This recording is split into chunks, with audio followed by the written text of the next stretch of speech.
일제에 일본에 36년 동안 식민지 생활하다가 2차 대전에 일본이 패망하면서 한국이 해방된 날이 1945년 8월 15일 광복절입니다.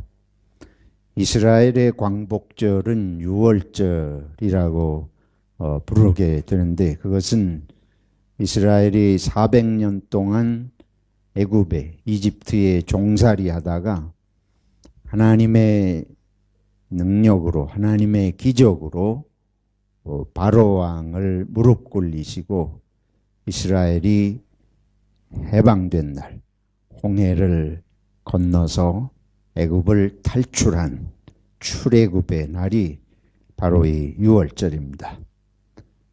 그래서 이스라엘 사람들은 유월절이 되면 최대의 명절로 하나님께 영광을 돌리고 예루살렘으로 모여들어서 하나님께 제사를 드리고는 합니다. 승리의 절기고 해방의 절기고 자유의 절기고, 애굽에 대해서는, 이방인에 대해서는 심판의 날로 그렇게 축제로 보내는 때 옳습니다. 예수님께서 평생에 3번, 우리가 30세 때부터 하나님의 일을 시작하셨으니까 지금 이제 이게 예루살렘에 가는 마지막 여행이에요. 6월절 1년에 한 번씩 있으니까 3번째 예루살렘에 6월절 행사로 올라가시는 중입니다. 예루살렘에 거의 다 오셨어요. 예루살렘 남쪽에 한 1, 2km 떨어진 곳에 벳바게라고 하는 곳이 있고, 또 한 3, 4km 떨어진 곳에 베단이라고 하는 동네가 있습니다. 이 베단이라고 하는 동네는 예수님이 들리실 때마다 그 나사로, 죽었다가 다시 예수님이 살려주신 나사로, 마르다와 마리아의 동네가 베단이에요. 예수님께서 제자들과 함께 예루살렘에 6월절 절기 축제에 참여하기 위해서 올라가시다가 여기 벳바게 베단이 그 즈음에 오셔가지고는 제자 둘을 부르셔서 지금 우리가 있는 저 맞은편 마을로 가라. 거기에 가면 거기 아무도 타보지 않은 새끼 나귀 새끼가 한 마리 있을 텐데 그걸 끌고 오너라. 그 주인이 보고 왜 이걸 끌고 가냐, 지금 뭐 하는 것이냐 이렇게 물으면 주님께서 쓰시겠다, 그렇게 얘기를 해라. 그래서 두 제자가 예수님 말씀하신 대로 맞은편 마을로 가요. 골목에 나귀가 정말 한 마리 집 앞에 있어요. 어린 나귀가. 그래서 그걸 끌고 오려고 하니까 그 주인이 뭐 하는 거요? 왜 이걸 끌고 가요? 예수님 말씀하신 그대로 장면이 일어나요. 주님께서 쓰시겠다고 하십니다. 그러니까 주인이 또 신기하게 두 말 없이 나귀를 제자들이 끌고 가도록 합니다. 근데 이 장면은 주님께서 쓰시겠다 하는 표현에 의미가 들어 있습니다. 아무도 타보지 않은 나귀를 주님께서 쓰시겠다. 이 주님은 예수님이 자신을 말씀하시는 것이에요. 자신이 지금 주님으로, 메시아로 자신을 이렇게 드러내 보이시는 그런 장면입니다. 이 나귀는 예수님 거가 아니고 제자들 거도 아닌데 무작정 끌고 오면 되냐? 거기에 담겨진 의미는 우리의 모든 것이, 모든 사람들의 모든 소유가 하나님께로부터 온 것이고 하나님께서 쓰시겠다고 할 때는 하나님께 내어드리는 것이 합당하다 하는 것을 주님께서 깊은 설명 없이 그냥 말씀으로 이렇게 제자들에게 행하시는 장면이 옳습니다. 주님께 이제 이 나귀를 끌고 왔어요. 그런데 예수님이 그 나귀에 오르시는 거예요. 여기 오늘 본문의 장면은 상세한 설명이 없지만은 마태복음 21장에 가면 이 장면이 보다 상세하게 설명이 되어 있습니다. 주님이 나귀에 오르시는 걸 보자 사람들이 갑자기 길거리에다가 자기들의 겉옷, 외투같이 걸치고 다니는 옷들을 길에다 깔고 예수님이 이제 나귀 타고 예루살렘에 들어가시는 것을 환영하는 그런 모습이죠. 그리고는 사람들이 이스라엘은 그 열대 지방이라 종려나무들이 사방에 있잖아요. 그 종려나무 가지를 꺾어가지고 그거를 흔들면서 호산나, 이건 하나님을 찬송하는 호산나를 외치면서 예수님에게 환호하고 환영을 합니다. 성경에서 보기 드문 장면입니다. 예수님의 일생에 있어서 이런 장면은 이때 단 한 번 등장하는 것인데 이것이 무엇을 의미하는가? 우리가 다음 주일은 부활절이에요. 오늘은 고난주일이라고도 하고 종려주일이라고도 이렇게 합니다. 뭐 어느 쪽으로 우리들이 절기를 지키든 상관은 없습니다만은 오늘 저희들은 좀 종려주일이라는 뜻에서 의미를 좀 새겨보고자 합니다. 예수님께서 예루살렘에 입성을 하시는 이 예루살렘에 이제 가시는 거예요. 이 예루살렘에 가시는 것은 아주 중요한 의미가 있어요. 지금 말씀드린 대로 6월절에다가 예루살렘엔 성전이 있습니다. 예수님께서도 이 6월절 행사에 예루살렘 성전을 향해서 지금 가시는 거예요. 이스라엘 전역의 사람들이 다 이때에는 그 예루살렘으로 모여들게 되어 있습니다. 말씀드린 대로 이 날은 해방의 날이에요. 이스라엘의 입장에서는 승리의 날입니다. 그리고 애굽은 패배한 날이고 하나님께서 당신의 선택한 백성인 이스라엘은 승리하게 하시고 애굽은 멸망시킨 것을 강조하는 날이니까 어때요? 여러분들이 한국에서 자라신 분들은 광복절 때에 어떤 노래 있잖아요. 광복절에 부르는 노래 있잖아요. 그와 같이 이스라엘 사람들은 6월절이 되면 그날에 하나님이 하신 일들을 찬양하고 적은 멸망당하고 우리는 승리하고 그런 거를 노래하면서 감사하게 되지 않겠습니까?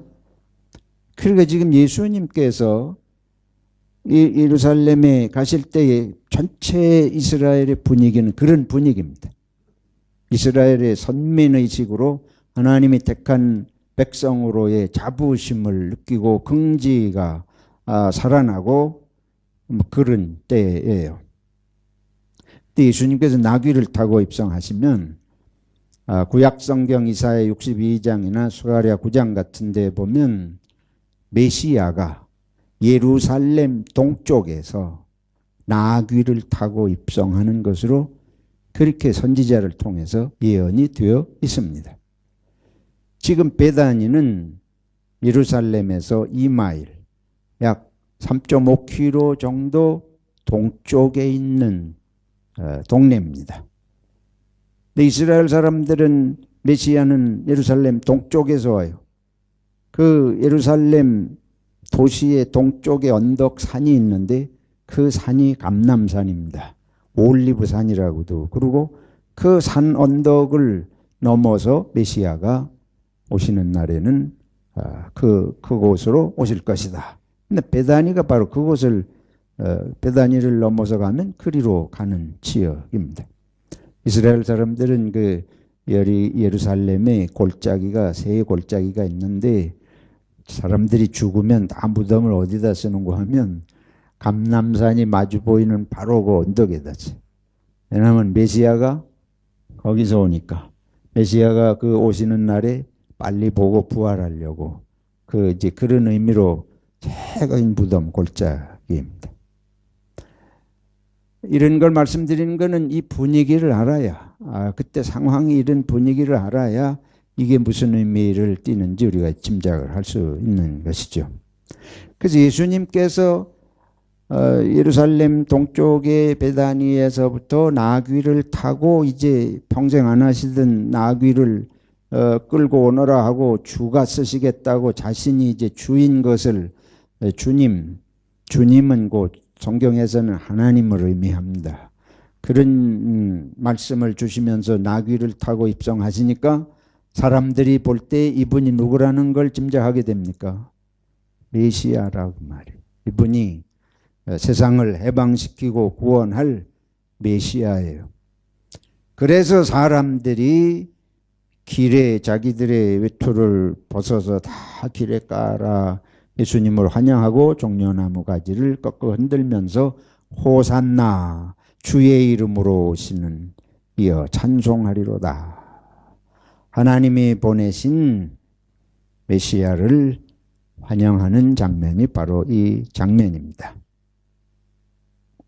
이제 오늘 이 장면을 생각하면서 바로 내일부터는 우리가 고난주간으로 예수님께서 예루살렘에 입성하셔서 성전을 청소하시고 하는 일 등 또 사람들하고 무슨 세금에 관한 논쟁이라든지 여러 가지 일주일간 그런 게 진행이 되잖아요. 그러시다가 금요일 날 이제 바로 십자가에 못 박혀 죽으셔요. 그리고 우리가 이제 이 금요일에 십자가에 못 박이셔서 돌아가시는 거 하고 오늘 이 주일에 이날에 예수님이 나귀를 타고 메시아로 예루살렘에 입성하시는데 사람들이 종려가지를 흔들면서 환영해드리는 이 장면을 이렇게 보면 불과 닷새 만에 사람들이 메시아로 환호하면서 예루살렘에 입성해 가시던 그분이 닷새 만에 어디에 달리셔요? 십자가에 달리셔요. 얼마나 역설적입니까? 그래서 이 전체 그림을 놓고 예수님께서는 이걸 지금 모르시고 뭣도 모르고 우리가 생각하면 인간적으로 보면 이분이 자기가 누군지도 뭣도 모르고 자기를 주님이라 그러고 나귀를 끌고 오라 그래서 타고는 사람들이 길에서 환영하고 흔들어대고 하다가 이 시골 갈릴리에서 올라온 시골 사람인데 닷새 만에 예루살렘에서 유대 종교 지도자들과 빌라도에 의해서 재판을 받고 불과 닷새 만에 십자가에 골고다 언덕의 십자가에 못 박혀 돌아가시는 이 장면을 이렇게 전체 그림을 보면 이게 참 묻지 못할 비극이고 슬픔이고 어떻게 생각을 해야 됩니까? 사람들이 이거를 볼 때에 저 사람이 닷새 전에는 저러고 사람들이 환호하고 제자들 시골의 어부 출신들 제자들을 데리고 예루살렘에 뭐를 일으키는 것처럼 이렇게 진입을 해오던 사람이 저렇게 닷새 후에는 골고다 언덕에 저주받은 십자가에 못 박여 죽으니 이걸 어떻게 우리가 당시에 우리가 그 예루살렘에 있어서 예루살렘에서 되어지던 이런 일들을 보았거나 소문을 들었다면 어떻게 생각하겠습니까? 저 여러분들이 2000년 이후에 지금 여기서 예수 믿는 사람으로 이 소망교회 예배당에서 예배드린 사람이 아니고 그때 당시 그 현장 예루살렘에 있었다면 우리는 그 예수를 어떤 예수로 어떤 사람으로 그 사건을 무엇이라고 생각을 하고 우리 입에서 무슨 얘기들을 했을 것인가. 요즘에 한국에서는 대통령이 새로 되고 지난주인가요 이명박 전 대통령도 잡혀서 감옥에 들어가고 구치소로 가고 고 직전 대통령은 벌써 한참 돼서 재판을 받고 있는 중이고 이런 것들이 한국에서 지금 일어나고 있습니다. 사람들이 모이면 다 한마디 두 마디씩 할 얘기들이 다 있잖아요. 나름대로. 첫째로 우리가 이 장면에서 우리가 생각을 하게 되는 것은 예수님은 알고 이 길을 지금 가시고 계십니다.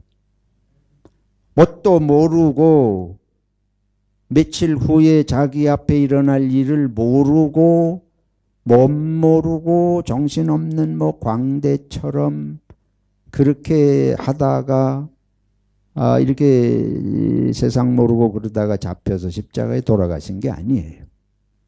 예수님은 벌써 제자들에게 예루살렘에 3번 가셨는데 3번 가실 때마다 예수님은 내가 예루살렘에서 장로와 대제사장들과 서기관들에게 고난을 받고 죽어야 할 것이다. 그리고 사흘 만에 다시 살아나야 하리라 하는 걸 벌써 예수님은 벌써 3년 전부터 예고를 제자들에게 하셨습니다. 지금 이 가는 길이 그 마지막 길인 걸 예수님은 아시고 가십니다. 근데 사람들이 이런 환영하는 모습을 보이다가 닷새 있으면은 십자가에 못 박이는 예수님을 보면 사람들이 다 허탈해하고 닥쳤던 게 지붕 쳐다본다는 식으로 뭔가 하고 이럴 게 분명한데 왜 예수님이 이와 같은 행위를 하시느냐. 말씀드린 대로 6월절은 해방의 날이에요. 승리의 날이에요. 적은 멸망한 날입니다. 그래서 그걸 쾌제를 부르고 축하하는 축제의 절기인데 예수님은 지금 나귀를 타고 평화의 왕으로 입성하시는 것입니다. 마태복음은 예수님을 왕이 입성하시는 장면으로 나귀를 타고 그렇게 표현을 하고 있습니다. 예수님은 전쟁의 승리자로 지금 예루살렘에 입성하시는 것이 아닙니다. 적군을 물리치고 우리는 승리하고 이런 개념으로 지금 메시아로 등장하시는 것이 아니에요. 이스라엘의 메시아는 우리가 보세요. 모세 시대 때부터 사사 시대에 어느 시대든지 똑같습니다. 메시아는 언제 나타나는가 하면 그 전쟁이 일어나 외적이 쳐들어와 가지고 전쟁을 해서 이스라엘이 망할 지경이 되면 이스라엘 백성들이 살려주십시오 하나님께 외칠 때에 하나님이 세운 사람들이 그 사람들이 구원자예요. 그 사람들이 사사고 그 사람들이 당시로 보면 메시아입니다. 그래서 구원자가 나타나면 이스라엘은 당연히 승리하고 적군은 멸망하고 지금 예수님 오셨을 때의 이스라엘은 자유국가가 아니고 로마의 지배를 받는 식민지 국가입니다.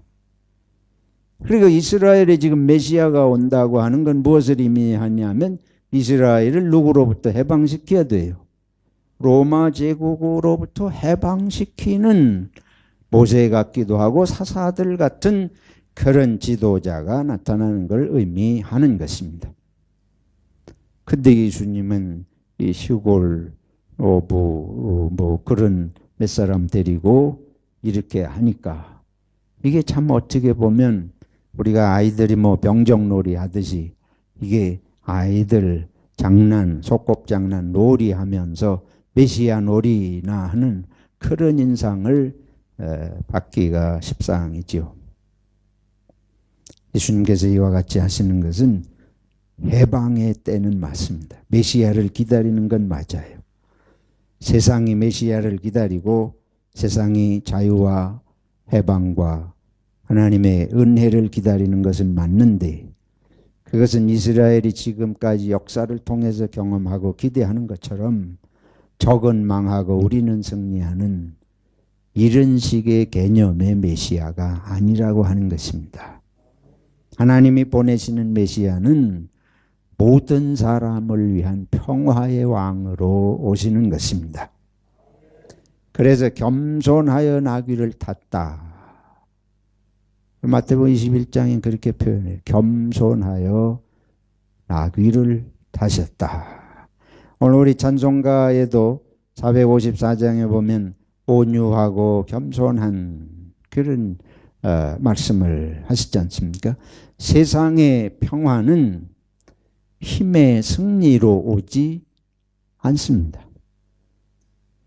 힘의 승리로 평화가 온다면 힘을 행사한 사람은 힘을 가지고 승리해서 자기들은 평화할지 모르지만 힘에 의해서 패배한 사람들은 평화가 아니고 패배에 의해서 고통의 날이 시작이 되는 거예요. 그렇지 않아요? 세상에서 한 사람의 승리가 있다면 다른 사람은 뭐가 있습니까? 패배가 있는 거예요.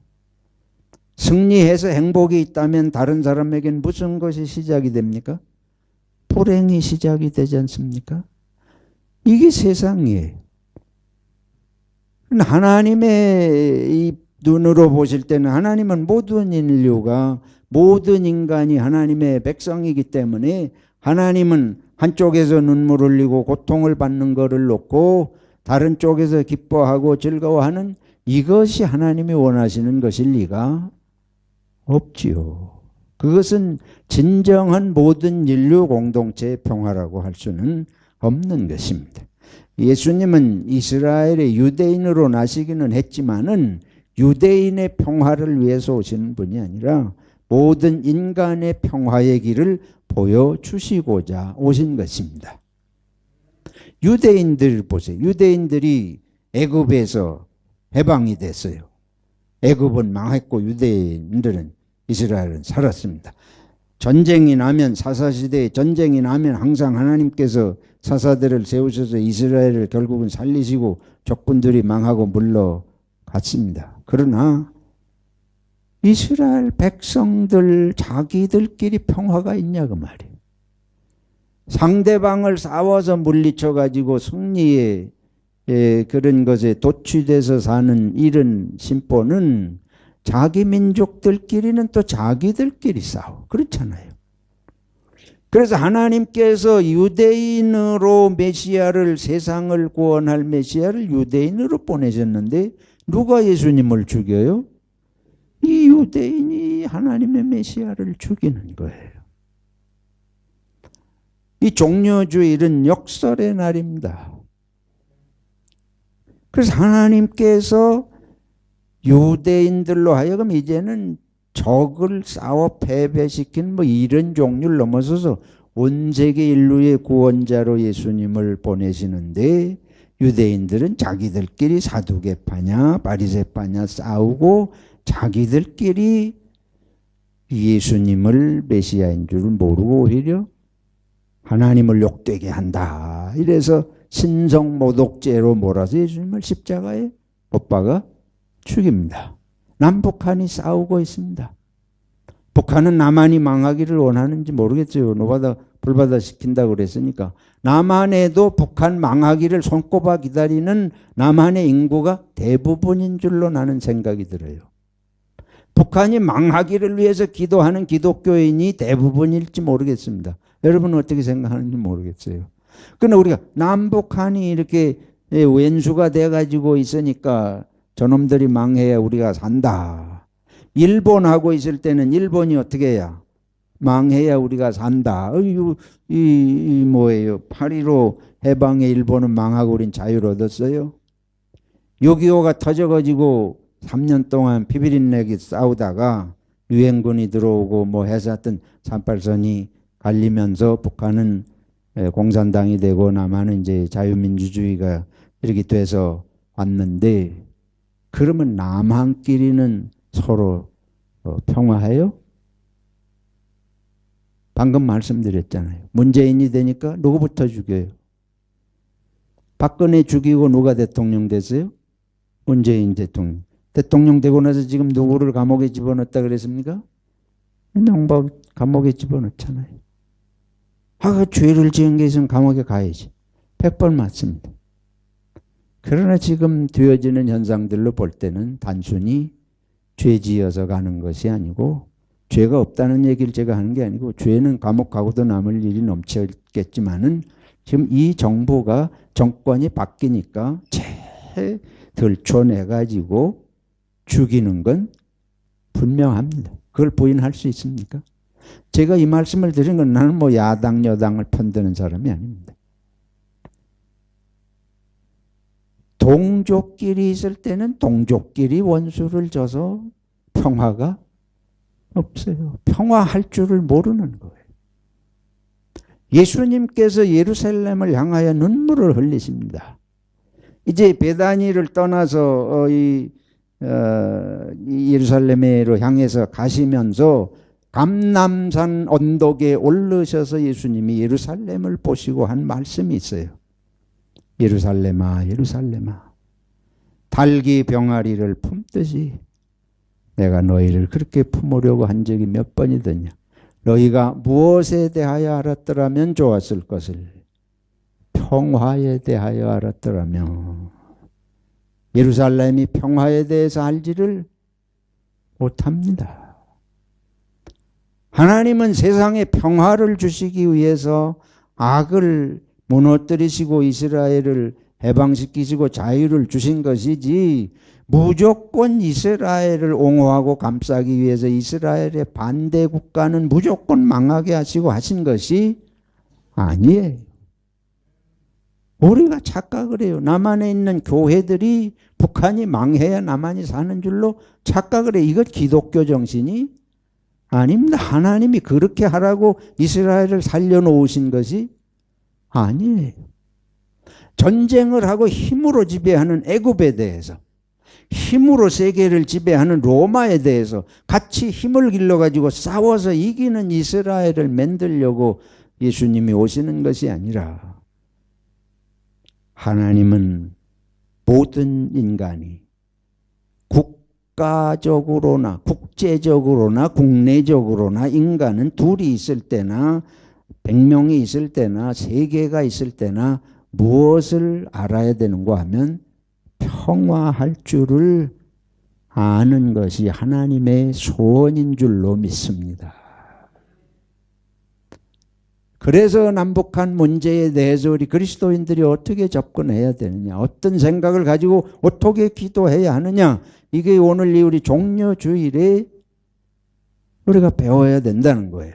그런데 세상 사람들이 볼 때는 이거는 애들 소꿉놀이 같아요.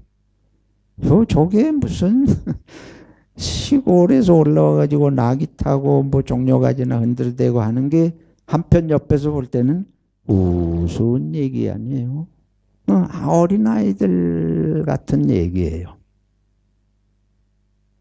그래서 세상의 사람들이 그리스도인으로 하나님이 원하시는 그런 방식으로 그런 뜻을 가지고 세상의 평화를 위해서 살고 희생을 하려 그러면 아이고 세상을 모르니 세상이 그렇게 해서 되냐, 이렇게 취급을 받게 되는 거예요. 세상 사람들 다 똑똑해요. 그래서 세상을 어떻게 살아가야 하는지 많이 알고 있어요. 악은 악으로 대항하고 힘은 힘으로 해야지, 이런 식으로 해가지고 세상이 그게 통하냐. 그래서 예수님은 뭐라 그러신가 하면 어린아이 같지 아니하면 어디에 들어갈 수 없다. 하나님의 나라에 천국에 들어갈 수 없다. 하나님의 나라는 어린아이 같이 그게 애들 소꿉종 놀이하는 것 같은 그런 식으로 해가지고 세상에 뭐가 되냐. 안 그래요. 하나님이 궁극적으로 역사는 어린아이 같지만 순수한 하나님의 평화의 방법이 결국은 참된 승리의 길인 줄로 믿습니다. 그래서 예수님께서 이제 예루살렘에 입성하셔서 닷새 동안에 하신 말씀과 보여주신 행실과 십자가에 달리신 거는 세상이 볼 때는 이런 건 안 되는 거예요. 로마 빌라도를 비롯한 로마 군인뿐만 아니고 이스라엘의 종교 지도자, 바리새인들, 서기관들, 율법사들 볼 때는 예수는 아주 저 웃기는 자, 시골에서 올라온 저 말도 안 되는 아주 자기들이 예수님을 우습게 보니까 몰아붙여가지고 십자가에 못 박아 죽이죠. 예수님을 정말 하나님의 메시아고 저런 방식이 저 길이 우리가 참으로 갈 길이다 그러면 그렇게 하겠어요? 권력을 잡으면 눈에 뵈는 게 없어요. 그래서 다 해가지고 이제 약하니까 죽이는 거야. 그 사람이 강할 때는 그 밑에 가서 기어다니던 사람들이 그 사람이 약해지면 그냥 밟아요. 이게 세상입니다. 예수님이 하나님의 능력을 가지고 우리가 생각하는 식으로 세상을 그렇게 밟으려고 오셨으면 로마를 못 밟으시겠습니까? 세상에 무엇을 못 하시겠어요? 오히려 예수님이 어떻게 되죠? 밟혀서 십자가에 죽으신다. 예수 그리스도에 가신 길이 우리가 이게 받아들이기 쉽지 않은 거예요. 여러분 예수 믿으세요? 처음부터 우리가 예수 믿는 식으로 삽니까? 우리는 말로 한마디만 밟혀도 잠 오셔요? 대단하십니다. 우리 그래요. 여기 보세요. 우리가 오늘 성경이 내가 성경을 나는 과장하려고 하는 법이 없습니다. 나는 성경대로 이해하려고 애를 그래도 쓰는 사람인데 여기 이사야 50장 보세요. 이사야 50장에 오늘 읽은 성경에 보면 조금 읽겠습니다. 주 여호와께서 학자들의 혀를 내게 주사 나로 곤고한 자를 말로 어떻게 도와줄 줄 알게 하시고 아침마다 깨우치시되 나의 귀를 깨우치사 학자들같이 알아듣게 하시도다. 주 여호와께서 나의 귀를 여셨으므로 내가 거역하지도 아니하며 뒤로 물러가지도 아니하며. 그리고 6절을 보시면 나를 때리는 자들에게 뭘 맡겨요? 내 등을 맡기며 나의 수염을 뽑는 자들에게 나의 뭘 맡기며 뺨을 맡기며 모욕과 침뱉음을 당하여도 내가 얼굴을 가리지 아니하였느니라. 이게 메시아가 와서 당하는 모습이에요. 유대인들이 생각하는 메시아는 이런 자가 있으면 그냥 한 칼에 뒤집어 엎어서 어디죠 우주 끝으로 날아가 없어지든지 이런 식으로 능력을 보여야 되는데 여기 하나님이 보내신 메시아는 그래가지고 세상에 평화가 오지를 않는다. 하나님이 언젠가 궁극적인 역사의 때에 평화를 이루실 것인데 그 평화의 길은 이 길이고 평화가 이루어진 하나님의 나라는 이런 나라인 줄로 믿습니다. 이게 되면 참 평화가 되는 것이에요. 그래서 그러나 여기에 주 여호와께서 나를 도우심으로 내가 부끄러워하지 아니하고 세상 사람들이 막 온갖 가장 부끄러움을 주는데 마음으로 그걸 부끄럽게 여기질 않아요. 주님이 그 길을 가도록 하셨고 하나님이 함께 하시기 때문에 여러분 우리가 이런 믿음이 있어야 할 줄로 믿습니다.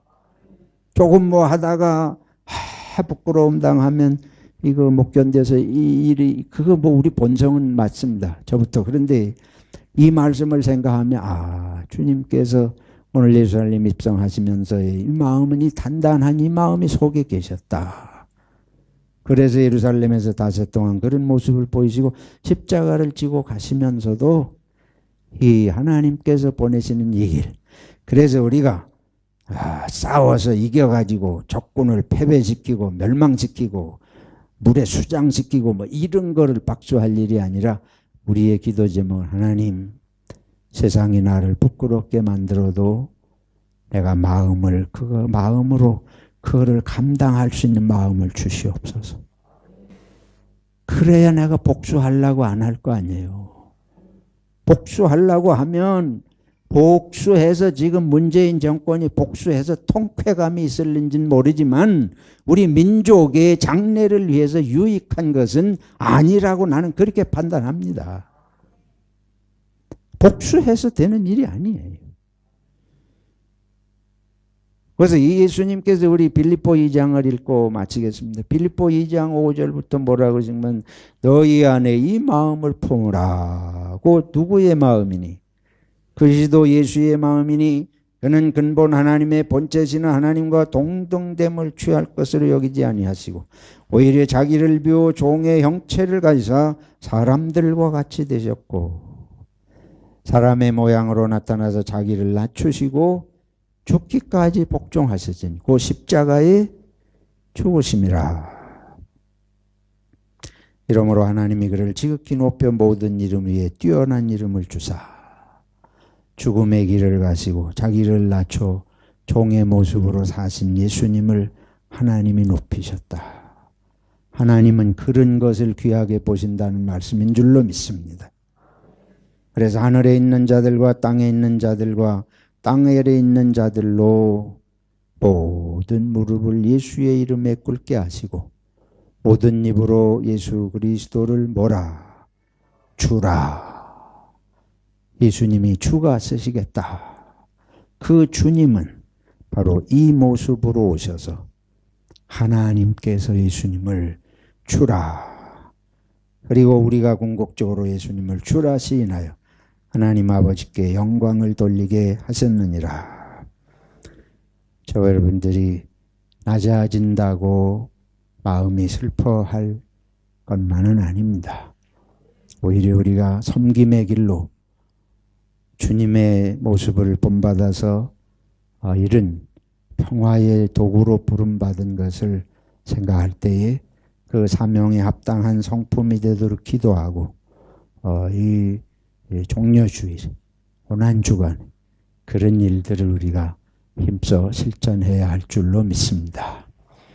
하나님 아버지, 우리의 본성을 주님께서 아십니다. 저희들도 승리하고 싶은 마음, 누군가를 패배시키고자 하는 마음이 가득한 것을 자복합니다. 그러나 주님께서 오셔서 희생의 십자가를 지시고 자신을 제물로 이렇게 평화를 위해서 내어주셨사온데 이 뜻을 깨닫기를 원하며 또 어떤 현실적인 상황에서 어떻게 이 길을 가야 할지 때마다 저희를 일깨우시고 도와주시옵소서. 예수님의 이름으로 기도하옵나이다. 아멘.